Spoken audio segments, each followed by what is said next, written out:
मुल्क के सबसे बड़े सियासी लीडर पर कातिलाना हमले का हकीकी मुकदमा ताहाल दर्ज न किया जा सका। आईजी पंजाब ने इमरान खान पर कातिलाना हमले की मनमर्जी की एफआईआर सुप्रीम कोर्ट में जमा करा दी। कातिलाना हमले में जख्मी होने वाले इमरान खान के बताए गए नामों को फर्स्ट इंफॉर्मेशन रिपोर्ट का हिस्सा ही नहीं बनाया गया। तहरीक इंसाफ ने पुलिस एफआईआर को बदनीयती पर मबनी करार दे दिया। हकीकी एफआईआर दर्ज न होने पर एक बार फिर सुप्रीम कोर्ट से रुजू करने का फैसला कर लिया।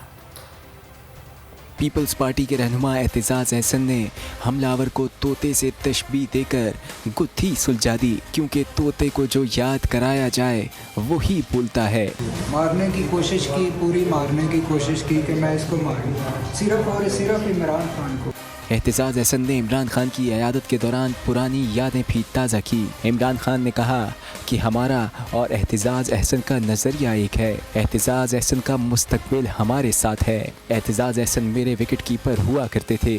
17 साल पहले एहतिजाज अहसन को पीटीआई में शमूलियत की दावत दी थी। एहतिजाज अहसन का कहना था कि इमरान खान पर फायरिंग के वक्त टीवी देख रहा था। माहिर कानून एहतिजाज अहसन ने बहुत गहरी बात की।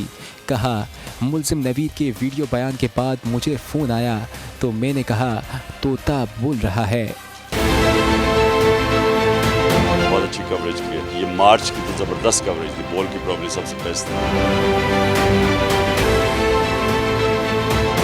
सबसे ज्यादा रील्स और सबसे ज्यादा रेटिंग के साथ बोल रहा नंबर 1। सब्सक्राइब करें और बेल दबाएं ताकि कोई खबर रह न जाए।